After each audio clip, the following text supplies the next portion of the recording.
করার জন্য ফান্ডগুলো ইউজ করা যায় সেই বিষয়ে গাইডলাইন প্রণয়ন করা জরুরি।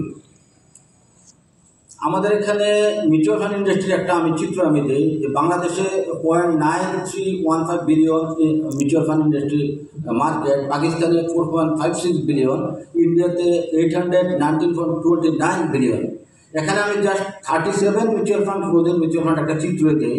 এর মধ্যে 50% ফান্ডের নেবের 50% নিচে ট্রেড হচ্ছে, আর বাকি 95% ফান্ড ট্রেড হচ্ছে ফেস ভ্যালু ও নেবের নিচে। তাহলে আমার জানি আমার সম্পদ 10 টাকা 8 টাকা, আমি কেন 5 টাকা সেল করবো?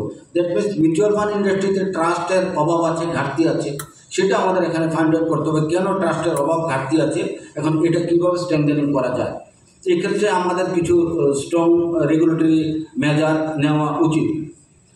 আর এই রেটিং কোম্পানি আমাদের মতো একটা ছোট্ট কান্ট্রিতে আমরা অলরেডি 8টা রেটিং কোম্পানি, যেখানে ইন্ডিয়াতে 4টা, ভিয়েতনামে 3টা, পাকিস্তানে 2টা, ফিলিপাইনে 1টা, থাইল্যান্ডে 1টা।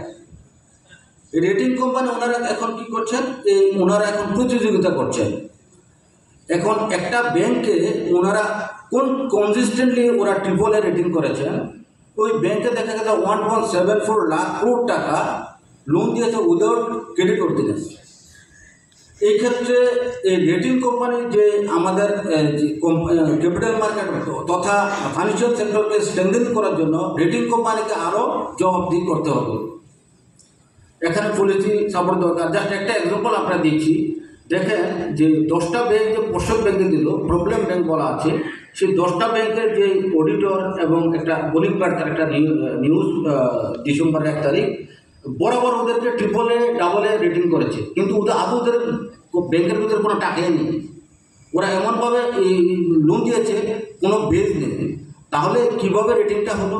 আর অডিটররা কী করলেন এখানে? এই বিষয়গুলো আসলে এখন সামনে আনা উচিত।